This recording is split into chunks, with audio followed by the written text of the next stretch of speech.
স্বৈরাচার এরশাদ সাহেব, আরে বাবা, এখন দেখি বিএনপি আলাদা স্বৈরাচার বলে বিএনপি আলাদা, আর আওয়ামী লীগ আলাদা বলে বিএনপি স্বৈরাচার।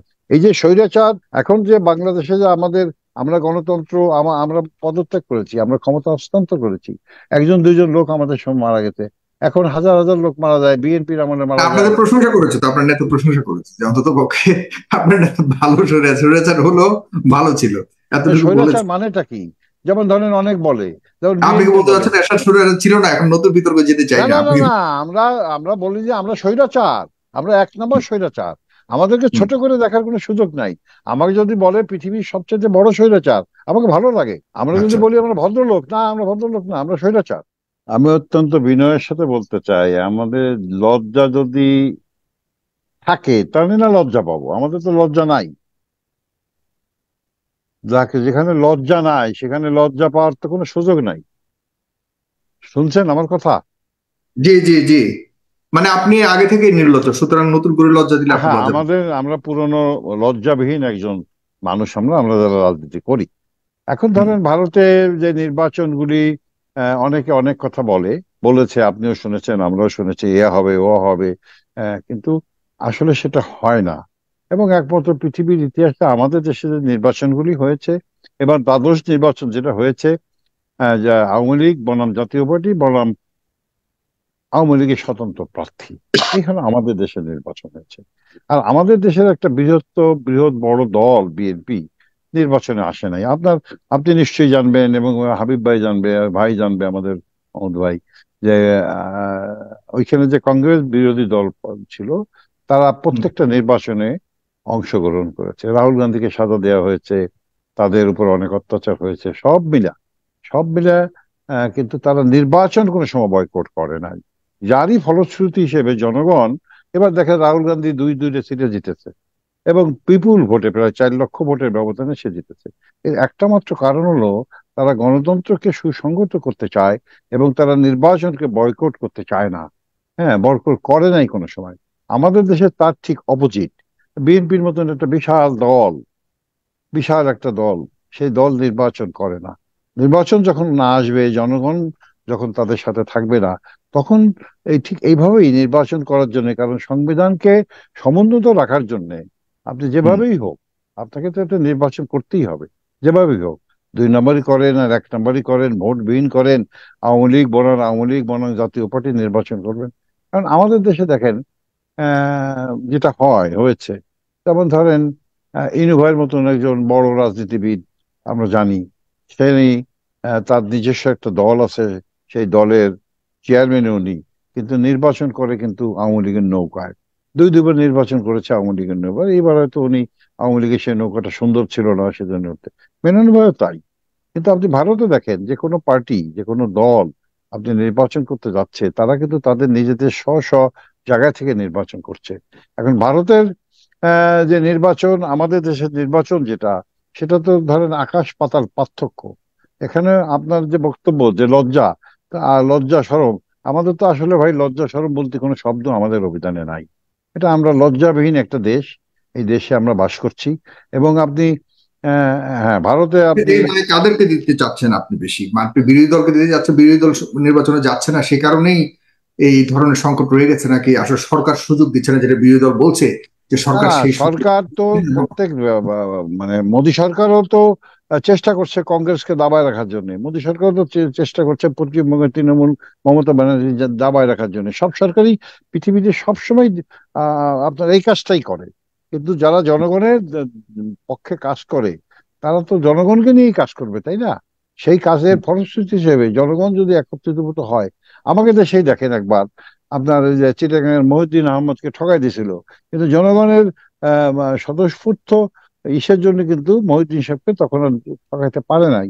তেমনি ভাবে আমরা মনে করি আমাদের দেশে যে গণতন্ত্র, ওই আমার মানে আপনি কি সচিব মনে ভাই, করেন বিএনপি যদি এই নির্বাচনে 24 নির্বাচনে অংশগ্রহণ করতো তাহলে কি ভারতের মতো এমন একটা ফলাফল বিএনপি আনতে পারত? সেই সুযোগ কি ছিল বিএনপির?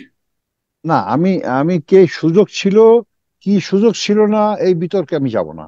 আমি যেটা মনে করি, আমরা যারা রাজনীতি করি, রাজনৈতিক দল, আমাদের কাজ হচ্ছে আপনাকে নির্বাচনে অংশগ্রহণ করা, এটা আমি বিশ্বাস করি।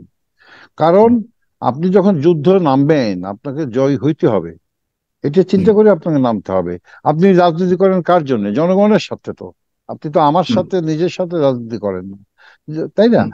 তো বিএনপি যদি নির্বাচনে আসতো, অন্য অন্য দলগুলি যদি তাদের নির্বাচনে আসতো, তাহলে দিল্লির মুখ্যমন্ত্রী বারবার যে বলল আসলে বিএনপি কে বা বিরোধী দলকে জেলে ঢুকিয়ে সরকার একটা নির্বাচন করে পার পেয়ে গেছে বা জয়ী হবার প্রচেষ্টা করেছে, এই ধরনের মন্তব্য করেছে, এটার আপনি ভিত্তি দেখেন কিনা? কারণ বিএনপি যাবে কি মন্তব্য, যাবে না। চামড়ার মুখ, আপনি যা খুশি তাই বলতে পারেন। আপনার মুখ দিয়ে যা আসবে আপনি বলতে পারবেন। কতটুকু সত্য, কতটুকু গ্রহণযোগ্যতা, সেটা তো সাধারণ জনগণই বুঝবে। যে মুখ্যমন্ত্রী মহোদয় বলেছেন, উনি আজকে কি হয়েছে? সেটা কি সঠিক হয়েছে? সঠিক হয় নাই। তা আমাদের মনে উচিত, একজন রাজনীতিবিদ যে কথা আমরা বলবো, সে কথাটা মানুষের কাছে গ্রহণযোগ্যতা হতে হবে। আমরা তো ফালতু কথা বলবো না একেবারে। যেমন ধরেন, আপনি দেখেন আমাদের তার মানে কি আপনি বলতে যাচ্ছেন বাংলাদেশে এই ধরনের ঘটনা ঘটেনি? না না, বাংলাদেশে তো ঘটছেই। বাংলাদেশে তো আমি যদি বলেছি না তাদের মানে হচ্ছে নির্বাচন। বিরোধী দলকে জেলে ঢুকিয়ে এরপর নির্বাচন করেছে, এই দাবিটাকে বা এই তার এই বক্তব্যটাকে আপনি বলছেন যে এটা আসলে সত্য নয়, মানে বাংলাদেশে এই ধরনের ঘটনা ঘটেনি, এটাই বলতে যাচ্ছেন? না না, বাংলাদেশ কেন, ভারতেও ঘটে। বিরোধী দল সবসময় এটা এই নির্বাচনকে নির্যাতিত। ঘিরে বাংলাদেশে ঘটেছে সেটা না জিজ্ঞেস না, করছি। নির্বাচনে ধরে তো ঘটবেই, কেন না ঘটতে তো কোনো কারণ নাই। সরকারি দল সবসময়, আমি একটা জিনিস সবসময় মনে করি, যে আমাদের যে নির্বাচন কমিশনটা, হুম, এটা একটা আঁটু ভাঙ্গা নির্বাচন কমিশন। এদের হুম, নিজেদের কোনো ব্যাকবোন নাই। ভারতের নির্বাচন কমিশনে দেখেন তাদের ব্যাকবোনটা কেমন। ভারতের নির্বাচন ভিন্ন, আমাদের দেশের নির্বাচন ভিন্ন। আপনি ভারতের আপনি দেখেন এতগুলি পার্টি আছে, এতগুলি পার্টি এক এক এক এক এলাকাতে আছে, আছে, তারা নির্বাচনে জিতছে। আর আমাদের দেশে কিন্তু তা না। আমাদের দেশে আপনার 41টা নিবন্ধিত দল আছে, সেখানে হুম, আপনার রাজনীতি মানে নির্বাচন করছে মাত্র দুইটা দল, তিনটে দল। একটা হলো হুম, জাতীয় পার্টি, তাদের লাঙ্গল নিয়ে, তা আবার আলোচনা করে 26টা সিটের সমঝোতা করে, দালালি করে আমরা আমরা পাইলাম হলো 11টা সিট। আর কি? হুম। আর করলো আওয়ামী লীগ, আর করলো আওয়ামী লীগের বিরোধী বিরোধী পার্টি। তাহলে এটাকে নির্বাচন বলা যায়? বলা যায় না। কিন্তু আমাদের সংবিধানটা এমন ভাবে তৈরি করা হয়েছে, যে সংবিধানের কোথাও লেখা নাই যে কত পার্সেন্ট ভোট আপনাকে পেতে হবে, কয়জন আপনাকে নির্বাচনে অংশগ্রহণ করতে হবে। সেই যে আমাদের সংবিধানটাই তৈরি হয়েছে একটা ভিন্ন খাতায়। তো ওইখানে যদি লেখা থাকতো প্রত্যেকটা দলের অংশগ্রহণ করা থাকতো, বা এত পার্সেন্ট ভোট পাওয়া লাগবে, এখানে কিছু লেখাই নাই। যে 0% ভোট না 1% ভোট জি, না একশো কিন্তু পার্সেন্ট ভোট। এখন আমার শেষ প্রশ্নটার শেষ অংশটা আপনি একটু যদি বলেন বা শেষ মন্তব্যটা যদি করেন এই পর্বে, সেটা হলো যে ভারতের যে নির্বাচন সিস্টেম, আমাদেরও একই নির্বাচন সিস্টেম, ভারতীয় সরকারের অধীনে নির্বাচন কমিশনের অধীনে নির্বাচন হয়, কিন্তু বাংলাদেশে কেন সম্ভব হয় না ভারতে যেটা সম্ভব হয়েছে? মানে বাংলাদেশে কেন সরকারের অধীনে নির্বাচন কমিশন একটা আহ, একটা মোটামুটি লেভেল প্লেইং ফিল্ড তৈরি করতে পারে না, যেটা ভারতে আপনি পারে? মেলান তো, সাগর ভাই, ভারতে কয়জন ব্যবসায়ী নির্বাচন করছে? হুম, খুঁজে বাইর করেন তো, একজন ব্যবসায়ী নির্বাচনে অংশগ্রহণ করছে কেন? একজন। যারা রাজনীতি করে তারাই ভারতে নির্বাচন করছে। যে- সেটা ধরেন, যারা ওইখানে যারা আপনার নায়ক নায়িকারা, তারাও রাজনীতি করে, তারা নির্বাচন করছে। কিন্তু ভারতে একজন ব্যবসায়ী খুঁজে পান কিনা দেখেন তো। নাই, একজনও পাবেন না।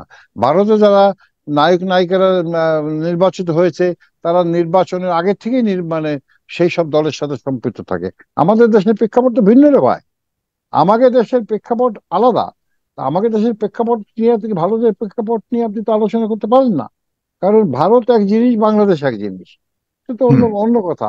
আপনি দেখেন, আমি পাকিস্তান আমলে নির্বাচন দেখেছি, আমি জাতির জনক বঙ্গবন্ধু আমলে নির্বাচন দেখেছি, আমি শহীদ জিয়ার নির্বাচন দেখেছি, আমি আমার দলের চেয়ারম্যান পল্লীবন্ধু হোসেন মোহাম্মদ এরশাদের নির্বাচন দেখেছি, আমি বেগম খালেদা জিয়ার নির্বাচন দেখেছি, বর্তমান মাননীয় প্রধানমন্ত্রী জননেত্রী শেখ হাসিনার নির্বাচন দেখেছি।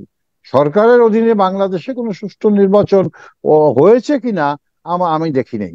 সব সরকারের অধীনেই আমাদেরকে এই মানে 2 নম্বরের নির্বাচন আমাকে করতে হয়েছে। রাতের ভোট দিনের ভোট রাতে হয়েছে, তাই না? তো এটা আমাদের দেশের জন্যই এটা আচ্ছা। সম্ভব। কিন্তু এই এই এটা কনসেপ্টটা আমাদেরকে চেঞ্জ করতে হবে। আমরা এই দেশের মানুষ, আমরা যারা যুদ্ধ করে এই দেশকে স্বাধীনতা করেছি, আমরা চাই রাজনীতিবিদদের কাছে রাজনীতি আসুক। গণতন্ত্রকে গণতন্ত্রকে ফিরিয়ে আনা উচিত। ওই আমার সচিব ভাই বলেছেন স্বৈরাচার এই শব্দটা কেন আমরা ব্যবহার করি? স্বৈরাচারটা কি? স্বৈরাচার এরশাদ সাহেব। আরে বাবা, এখন দেখি বিএনপি আলাদা স্বৈরাচার বলে, বিএনপি আলাদা, আর আওয়ামী লীগ আলাদা বলে বিএনপি স্বৈরাচার। এই যে স্বৈরাচার, এখন যে বাংলাদেশে যে আমাদের, আমরা গণতন্ত্র, আমরা পদত্যাগ করেছি, আমরা ক্ষমতা হস্তান্তর করেছি, একজন দুইজন লোক আমাদের সময় মারা গেছে, এখন হাজার হাজার লোক মারা যায়, বিএনপির আমলে মারা যায়। আপনাদের প্রশংসা করেছে তো, আপনার নেতা প্রশংসা করেছে যে অন্তত পক্ষে আপনার নেতা ভালো স্বৈরাচার হলো, ভালো ছিল, এতটুকু বলেছে। স্বৈরাচার মানেটা কি? যেমন ধরেন অনেক বলে, যেমন আপনি কি বিএনপি বলতে বলে। চাচ্ছেন এরশাদ স্বৈরাচার ছিল না? এখন নতুন বিতর্ক যেতে চাই না না না না আপনি। না, আমরা আমরা বলি যে আমরা স্বৈরাচার, আমরা এক নম্বর স্বৈরাচার। আমাদেরকে হুম, ছোট করে দেখার কোনো সুযোগ নাই। আমাকে যদি বলে পৃথিবীর সবচেয়ে বড় স্বৈরাচার, আমাকে ভালো লাগে। আমরা যদি আচ্ছা, বলি আমরা ভদ্রলোক, না, আমরা ভদ্রলোক না, আমরা স্বৈরাচার। আমরা স্বৈরাচার করে যা করেছি, জি, গণতন্ত্র উদ্ধারের জন্য যে যারা করেছে, আজকে গণতন্ত্রের যে প্রবক্তা, সে আব্রাহাম লিঙ্কন আমেরিকাতে বসা কবরের ভিতরে না হাড্ডি উড্ডির মধ্যে ওরা হাসে যে বাংলাদেশের গণতন্ত্র কি, গণতন্ত্র, ওরা হাসছে। আমি মাঝে মাঝে মনে করি যে আব্রাহাম লিঙ্কন কি হাসতেছে না? যদি সুযোগ পাইতাম দেখতাম। এখন আমি আমেরিকাতে আছি, আমি দেখি ওই কবরের স্থানে যায়, কাছাকাছি যদি পাওয়া যায়, হাসছে কিনা বাংলাদেশের গণতন্ত্র নিয়ে, আমি তাই চিন্তা করছি। আমার মূল বক্তব্যটা হলো যে জি, বাংলাদেশে আমরা গণতন্ত্র ফেরত পেতে চাই। আমার হুম, ভোট, এবার এবার দেখেন দ্বাদশ নির্বাচনে বিএনপি জিতেছে, আওয়ামী লীগ জিতেছে, জাতীয় পার্টি জিতেছে, আমরা সবাই জিতেছি, একবার কেউ বাদ নাই। বিএনপি জিতছে, কেউ ভোটে হাজির হয় নাই। আমরা জিতছি, আমরা 11টা সিট পেয়ে বিরোধী দলের নেতা হয়ে গেছি, সবাই আমরা জিতেছি। হেরেছে কি জানেন? হেরেছে এই বাংলাদেশের জনগণ। বাংলাদেশের জনগণ যে তাদের 5টা বছরের জন্য অপেক্ষা করে একটা ভোট দেওয়ার জন্য, সেই হুম, ভোট বিমুখ ভোট দিতে পারে নাই। ঠকেছিল কিন্তু জনগণ। আমরা যে জনগণকে নিয়ে আমাদের কথায় আমরা বলি, সবাই বলে, হাবিব ভাইরা বলে, আমরা বলি জনগণ আমাদের সাথে আছে, জনগণ ছাড়া আমরা নাই। আসলে সবাই আমরা জনগণের সাথে আছি, কিন্তু জনগণের যে ভোট দেওয়ার অধিকার, সেটা আমরা আমাদের নাই। মানে তো কিসের জন্য? আপনারা সবাই রাজনীতিতে জনগণের সাথে আছে, কিন্তু জনগণ রাজনীতিবিদদের সাথে নাই, নাই। ব্যাপারটা জনগণ যে তার যে 5 বছরের যে কাঙ্ক্ষিত যে জনভাবে গ্রহণ ভোটটা, করে। হুম, সেই ভোটটা সে দিতে পারে না।